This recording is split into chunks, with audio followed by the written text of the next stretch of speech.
अस्सलातु वस्सलामु अलैका या सय्यदी या रसूल अल्लाह, अस्सलातु वस्सलामु अलैका या सय्यदी या हबीब अल्लाह। अल्हम्दुलिल्लाह अल्लाह पाक दे घर च बैठे हैं। ते की नाम है तेरा? फयाज अहमद। तेरा माशाल्लाह की नाम है? निज़ामुद्दीन। माशाल्लाह कितना खूबसूरत नाम है। तेरा की नाम है? अब्दुर्रहमान। माशाल्लाह।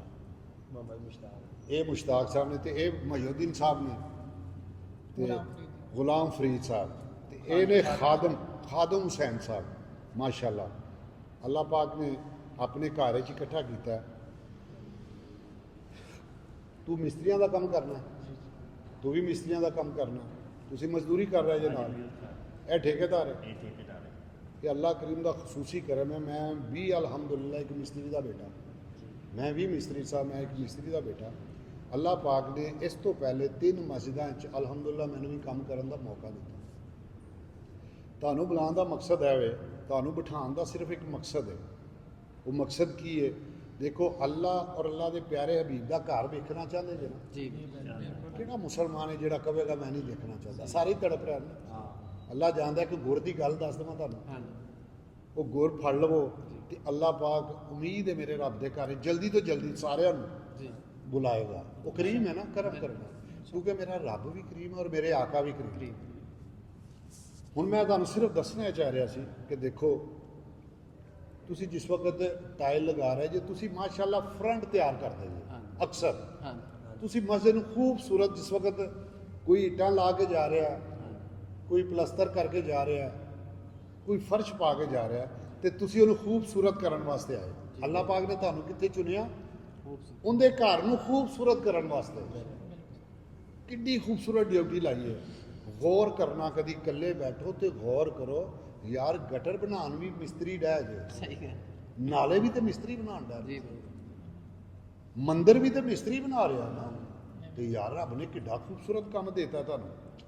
तो तुसी मेरे नज़दीक, मैनू नहीं पता, तो सैकड़ियां के हिसाब नाल ते घरां दे विच काम कर चुके हो। ये अल्लाह की खसूसी रहमत है। अल्लाह पाक तुहाडे ते मजीद रहमतां ते करम करे। सिर्फ मैसेज एक है वे, तुहानू भी ते जिहड़े वीडियो देख रहे हैं उन्होंने भी मैसेज है।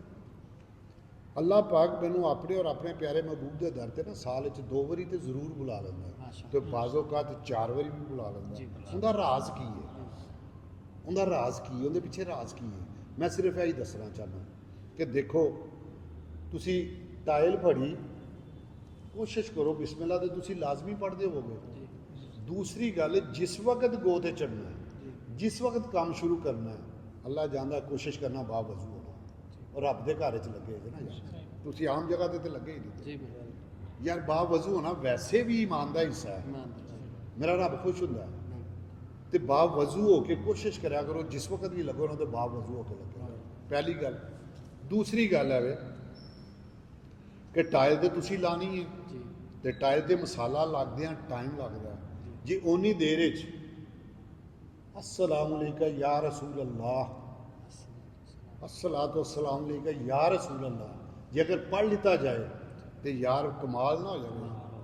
टाइल तो तुसी लानी लानी यार, तुसी 100 टाइल लाई तो 100 बारी तो तुसी पढ़ लिया, उस तरह तो तुसी भुले जे, उस तरह तो तुसी भुले पे तो यार तुसी पढ़ लिया करोगे।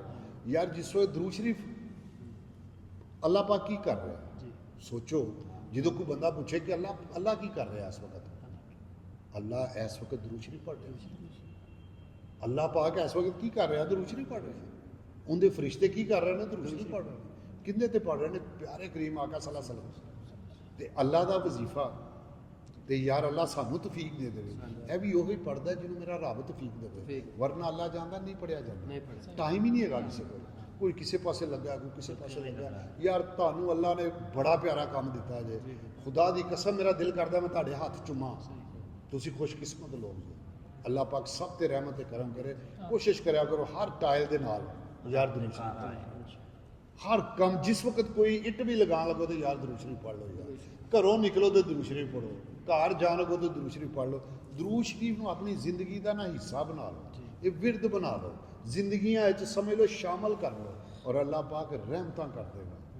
किसी चीज़ की कमी नहीं आएगी। और जल्द तो जल्द, मेरा ईमान है जल्द तो जल्द जेडे वीडियो देख रहे हैं यह भी दरूद शरीफ को अपना वजीफा बना लैन ਔਰ ਇਨਸ਼ਾਅੱਲਾ ਮੈਨੂੰ ਜਲਦੀ ਫੋਨ ਕਰਨਗੇ ਕਿ ਅੱਲਾਹ ਪਾਕ ਨੇ ਦਰੂਦ ਸ਼ਰੀਫ ਦੀ ਬਰਕਤ ਦੇ ਨਾਲ ਸਾਨੂੰ ਬੁਲਾ ਲਿਆ। ਬਿਲਕੁਲ। ਔਰ ਤੁਸੀਂ ਵੀ ਇਨਸ਼ਾਅੱਲਾ ਜਲਦੀ ਕਰੋਗੇ ਇਨਸ਼ਾਅੱਲਾ। ਤੇ ਸਾਰੇ ਕੋਸ਼ਿਸ਼ ਕਰੋਗੇ ਨਾ ਇਨਸ਼ਾਅੱਲਾ ਤੇ ਦਰੂਦ ਸ਼ਰੀਫ ਪੜ੍ਹਨੀ।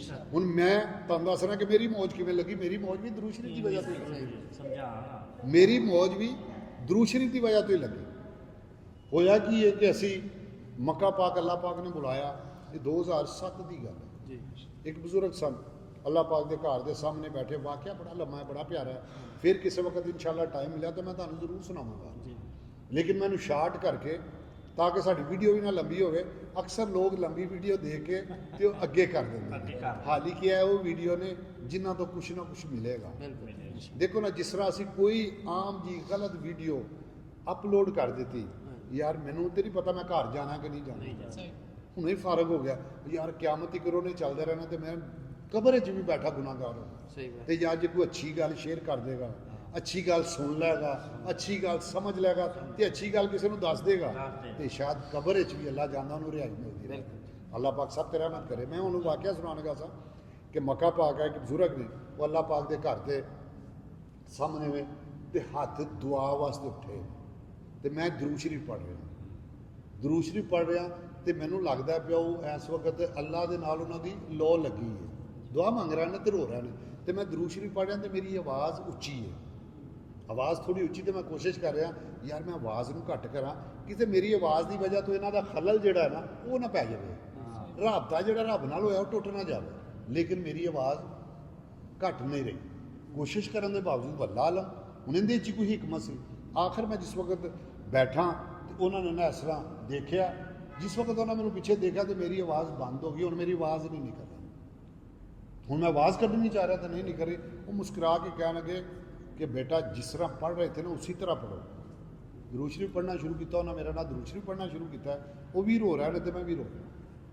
ਥੋੜਾ ਉਹਨਾਂ ਨਾਲ ਹਾਲ ਵਾ ਪੁੱਛਿਆ, ਪਹਿਲੀ ਵਾਰੀ ਕਿਦੋਂ ਆਏ, ਦੂਸਰੀ ਵਾਰੀ ਕਿਦੋਂ ਆਏ, ਕੀ ਨਾਂ ਹੈ। ਐਸੇ ਤਰ੍ਹਾਂ ਮੈਂ ਕੋਈ ਉਹਨਾਂ ਕੋਲ ਥੋੜਾ ਜਿਹਾ ਪੁੱਛਿਆ ਤੇ ਉਹਨਾਂ ਨੂੰ ਕੋਲ ਜਿਸ ਵਕਤ ਪੁੱਛਿਆ ਉਹਨਾਂ ਕਿ ਅੱਲਾਹ ਕਰੀਮ ਦਾ ਕਰਮ ਹੈ ਮੈਂ 1997 ਵਿੱਚ ਪਹਿਲੀ ਵਾਰੀ ਆਇਆ ਸਾਂ। ਉਸ ਤੋਂ ਬਾਅਦ ਅੱਲਾਹ ਪਾਕ ਨੇ 97 ਤੋਂ ਬਾਅਦ ਹਰ ਹੱਜ 2007 ਤੱਕ ਕੋਈ ਹੱਜ ਮੇਰਾ ਮਿਸ ਨਹੀਂ ਤੇ ਅੱਲਾਹ ਪਾਕ ਸਾਲ ਵਿੱਚ 4 ਵਾਰੀ ਵੀ ਬੁਲਾ ਲੈਂਦਾ। ਮੈਂ ਰੋਣ ਲੱਗ ਪਿਆ। ਮੈਂ ਰੋਣ ਲੱਗ ਪਿਆ। ਮੈਂ ਕਿਹਾ ਦੇਖੋ ਨਾ ਅੱਲਾਹ ਪਾਕ ਤੁਹਾਨੂੰ ਸਾਲ ਵਿੱਚ 4 ਵਾਰੀ ਬੁਲਾ ਲੈਂਦਾ ਤੇ ਤੁਸੀਂ ਅੱਲਾਹ ਦੇ ਬੰਦੇ ਹੋ, ਪਿਆਰ ਵਾਲੇ ਹੋ ਤੇ ਮੇਰੇ ਵਾਸਤੇ ਦੁਆ ਕਰੋ ਰੱਬ ਮੈਨੂੰ ਇੱਕ ਵਾਰੀ ਬੁਲਾ ਲਓ। ਤੇ ਉਹ ਮੁਸਕਰਾ ਕੇ ਕਹਿਣ ਲੱਗੇ ਯਾਰ ਜਿਨ੍ਹਾਂ ਨੇ ਮੇਰੇ ਵਾਸਤੇ ਦੁਆ ਕੀਤੀ ਸੀ ਉਹ ਤੇ ਹੋਰ ਸਨ। ਉਹਨਾਂ ਦੇ ਤੇ ਮਾਮਲੇ ਤੇ ਅਸੀਂ ਤੇ ਗੁਨਾਹਗਾਰ ਜਿਹਾ ਬਣੇ। ਲੇਕਿਨ ਫਿਰ ਕਹਿੰਦੇ ਹੱਥ ਚੁੱਕ ਯਾਰ ਅਸੀਂ ਗੁਨਾਹਗਾਰ ਆ ਉਹ ਤੇ ਉਹੀ ਹੈ ਨਾ, ਉਹ ਤੇ ਉਹੀ ਸੁਣਨ ਵਾਲਾ ਹੈ ਨਾ। ਤੇ ਹੱਥ ਚੁੱਕੇ ਰੋ ਰਹੇ ਨੇ ਤੇ ਮੇਰੇ ਵਾਸਤੇ ਦੁਆ ਕਰ ਰਹੇ ਨੇ। ਉਹ ਦੁਆ ਕੀਤੀ ਤੇ ਅਲਹਮਦੁਲਿਲਾ ਅੱਲਾਹ ਪਾਕ ਨੇ ਮੇਰੇ ਨਸੀਬ ਜਗਾ ਦਿੱਤੇ। ਅੱਜ ਸਾਲ ਵਿੱਚ 4 ਵਾਰੀ ਵੀ ਬੁਲਾ ਲੈਂਦਾ ਹੈ, 2 ਵਾਰੀ ਜ਼ਰੂਰ ਬੁਲਾ ਲੈਂਦਾ ਹੈ। ਉਹ ਮਾਮਲਾ ਕਿਸ ਤਰ੍ਹਾਂ ਹੋਏ? ਦਰੂਦ ਸ਼ਰੀਫ ਦੀ ਵਜ੍ਹਾ ਵਜ੍ਹਾ ਕੀ ਬਣਿਆ? ਦਰੂਦ ਸ਼ਰੀਫ। ਇਸੇ ਤਰ੍ਹਾਂ ਅੱਲਾਹ ਜਾਣਦਾ ਸਾਰੇ ਲੋਕ ਆਪਣੀਆਂ ਜ਼ਿੰਦਗੀਆਂ 'ਚ ਦਰੂਦ ਸ਼ਰੀਫ ਨੂੰ ਫਿਕਸ ਕਰ ਲਓ, ਮਹਿਮੂਲ ਬਣਾ ਲਓ ਕਿ ਇਹ ਪੜ੍ਹਨਾ ਹੀ ਪੜ੍ਹਨਾ। ਯਾਰ ਕੋਈ 10 ਵਾਰੀ ਪੜ੍ਹ ਲਓ, 100 ਵਾਰੀ ਪੜ੍ਹ ਲਓ, 50 ਵਾਰੀ। ਉਹ ਮੇਰੇ ਆਕਾ ਕਰੀਮ ਸੱਲੱਲਾਹੁ अलैहि वसल्लम ਦੀ ਬਾਰਗਾਹ 'ਚ ਦਰੂਦ ਸ਼ਰੀਫ ਜ਼ਰੂਰ ਪੜ੍ਹੋ। ਔਰ ਇਨਸ਼ਾਅੱਲਾ ਜਦੋਂ ਤੁਸੀਂ ਦਰੂਦ ਸ਼ਰੀਫ ਪੜ੍ਹੋਗੇ ਤਾਂ ਤੁਹਾਡੀਆਂ ਜ਼ਿੰਦਗੀਆਂ ਚੇਂਜ ਹੋ ਜਾਣਗੀਆਂ, ਸਾਡੀਆਂ ਆਉਣ ਵਾਲੀਆਂ ਨਸਲਾਂ ਚੇਂਜ ਹੋ ਜਾਣਗੀਆਂ। ਸਾਡੇ ਤੇ ਰੱਬ ਦੀਆਂ ਪਹਿਲੇ ਬੜੀਆਂ ਰਹਿਮਤਾਂ ਨੇ, ਉਹ ਬੜੀਆਂ ਹੀ ਰਹਿਮਤਾਂ ਨੇ। ਅੱਲਾਹ ਜਾਣਦਾ ਮਜ਼ੀਦ ਰਹਿਮਤਾਂ ਹੋ ਜਾਣਗੀਆਂ। ਅੱਲਾਹ ਪਾਕ ਮੇਰੇ ਪਿਆਰੇ ਕਰੀਮ ਆਕਾ ਸੱਲੱਲਾਹੁ अलैहि वसल्लम ਦੀ ਉਮਤ ਤੇ ਰਹਿਮਤ ਤੇ ਕਰਮ ਕਰਦੇ ਔਰ ਸਾਰਿਆਂ ਨੂੰ ਆਪਣੀ ਔਰ ਆਪਣੇ ਪਿਆਰੇ ਮਹਿਬੂਬ ਦੇ ਹਾਜ਼ਰੀ ਦਰ ਦੀ ਹਾਜ਼ਰੀ ਨਸੀਬ ਕਰਦੇ ਔਰ ਸਾਰਿਆਂ ਨੂੰ ਮੁਹੱਬਤ ਨਸੀਬ ਕਰਦੇ। ਔਰ ਅੱਲਾਹ ਪਾਕ ਤੂੰ ਬੜਾ ਹੀ ਕਰੀਮ ਹੈ, ਤੂੰ ਕਰਮ ਕਰਨ ਵਾਲਾ। ਅੱਲਾਹ ਪਾਕ ਹੈ ਜਿੰਨੇ ਮੇਰੇ ਪਿਆਰੇ ਮੇਰੇ ਬੇਟੇ ਵੀ ਨੇ, ਮੇਰੇ ਦੋਸਤ ਵੀ ਨੇ, ਮੇਰੇ ਬੇਟਿਆਂ ਦੇ ਬਰਾਬਰ ਨੇ, ਮੇਰੇ ਬਜ਼ੁਰਗ ਵੀ ਨੇ। ਅੱਲਾਹ ਪਾਕ ਇਹਨਾਂ ਸਭ ਤੇ ਰਹਿਮਤ ਕਰਦੇ। ਇਹਨਾਂ ਦੇ ਰਿਜ਼ਕ ਵਿੱਚ, ਜਾਨ ਵਿੱਚ, ਮਾਲ ਵਿੱਚ ਬਰਕਤਾਂ ਦੇ। ਅੱਲਾਹ ਪਾਕ ਇਹਨਾਂ ਨੂੰ ਸਿਹਤ ਵਾਲੀ, ਤੰਦਰੁਸਤੀ ਵਾਲੀ ਲੰਬੀ ਜ਼ਿੰਦਗੀ ਦੇ। ਅੱਲਾਹ ਪਾਕ ਕਿਸੇ ਦਾ ਮੁਤਾਜ ਨਾ ਕਰੇ। ਔਰ ਅੱਲਾਹ ਪਾਕ ਜਲਦ ਤੋਂ ਜਲਦ ਆਪਣੇ ਔਰ ਆਪਣੇ ਪਿਆਰੇ ਮਹਿਬੂਬ ਦੇ ਦਰ ਦੀ ਹਾਜ਼ਰੀ ਨਸੀਬ ਕਰਦੇ। ਔਰ ਅੱਲਾਹ ਪਾਕ ਜਿਹੜੇ ਸਾਡੀ ਵੀਡੀਓ ਦੇਖ ਰਹੇ ਨੇ, ਅੱਲਾਹ ਪਾਕ ਜਿਹੜੇ ਸੁਣ ਰਹੇ ਨੇ, ਅੱਲਾਹ ਪਾਕ ਉਹਨਾਂ ਨੂੰ ਜਲਦ ਤੋਂ ਜਲਦ ਆਪਣੇ ਔਰ ਆਪਣੇ ਪਿਆਰੇ ਮਹਿਬੂਬ ਦੇ ਦਰ ਦੀ ਹਾਜ਼ਰੀ ਨਸੀਬ ਕਰਦੇ। ਅੱਲਾਹ ਪਾਕ ਜਿਹੜੇ ਬਿਮਾਰ ਨੇ ਸ਼ਿਫਾ ਦੇ ਦੇ। ਅੱਲਾਹ ਪਾਕ ਜਿਹੜੇ ਬੇਰੋਜ਼ਗਾਰ ਨੇ ਹਲਾਲ ਦੀ ਰੋਜ਼ੀ ਦੇ ਦੇ। ਅੱਲਾਹ ਪਾਕ ਜਿਹੜੇ ਤੰਗ ਦਸਤੇ ਨੇ ਉਹਨਾਂ ਦੀ ਤੰਗ ਦਸਤੀ ਦੂਰ ਕਰ ਦੇ। ਤੂੰ ਕਰੀਮ ਹੈ, ਕਰਮ ਕਰਨ ਵਾਲਾ ਹੈ। ਅੱਲਾਹ ਪਾਕ ਜਿਹੜੀ ਔਲਾਦ ਦੀ ਵਜ੍ਹਾ ਤੋਂ ਪਰੇਸ਼ਾਨ ਨੇ, ਕੋਈ ਰਿਸ਼ਤਿਆਂ ਦੀ ਵਜ੍ਹਾ ਤੋਂ ਪਰੇਸ਼ਾਨ ਹੈ, ਕੋਈ ਨਾਫਰਮਾਨੀ ਦੀ ਵਜ੍ਹਾ ਤੋਂ ਪਰੇਸ਼ਾਨ ਹੈ, ਅੱਲਾਹ ਪਾਕ ਸਭ ਤੇ ਰਹਿਮਤ ਤੇ ਕਰਮ ਕਰ ਦੇ ਔਰ ਸਾਰਿਆਂ ਨੂੰ ਨੇਕ ਬਣਾ ਦੇ। ਅੱਲਾਹ ਪਾਕ ਸਾਡੇ ਸਭ ਤੇ ਰਹਿਮਤ ਕਰ ਦੇ ਔਰ ਅੱਲਾਹ ਪਾਕ ਸਾਡੇ ਮੁਲਕ ਪਾਕਿਸਤਾਨ ਤੇ ਖਸੂਸੀ ਰਹਿਮਤ ਕਰ। ਅੱਲਾਹ पाक मुल्क पाकिस्तान के रहमत करम कर दे। अल्लाह पाक इन्होंने नेक ते पाक साफ सच्चा हुक्मरान दे दे परवरदिगार। अल्लाह पाक हुण असीं बेबस असीं कुछ नहीं कर सकते, मजबूर हाँ। अल्लाह पाक फलस्तीन वाले ते रहमत करम करे। अल्लाह पाक मुसलमानों ते जुल्म हो रहा है। अल्लाह पाक मैं ते जानना, मैं किसी को गुनाहगार नहीं ठहरांदा। अल्लाह पाक मैं बड़ा गुनाहगार हाँ, अल्लाह पाक मैं बड़ा गुनाहगार हाँ। अल्लाह पाक मैनू ठीक कर दे, अल्लाह पाक मैनू हदायत दे दे, और अल्लाह पाक सब नू हदायत दे दे। अल्लाह पाक बुजुर्गों की इज्जत करने की तौफीक दे दे, वालदैन की खिदमत करने की तौफीक दे दे। अल्लाह पाक सब नू अपनी हिफ्ज़ो मान च रख, और सारे जल्द तो जल्द अपने और अपने प्यारे महबूब के दर की हाज़री सी। अस्सलातु वस्सलाम अलैका या सय्यदी या रसूल, अस्सलातु वस्सलाम अलैका या सय्यदी या हबीब अल्लाह।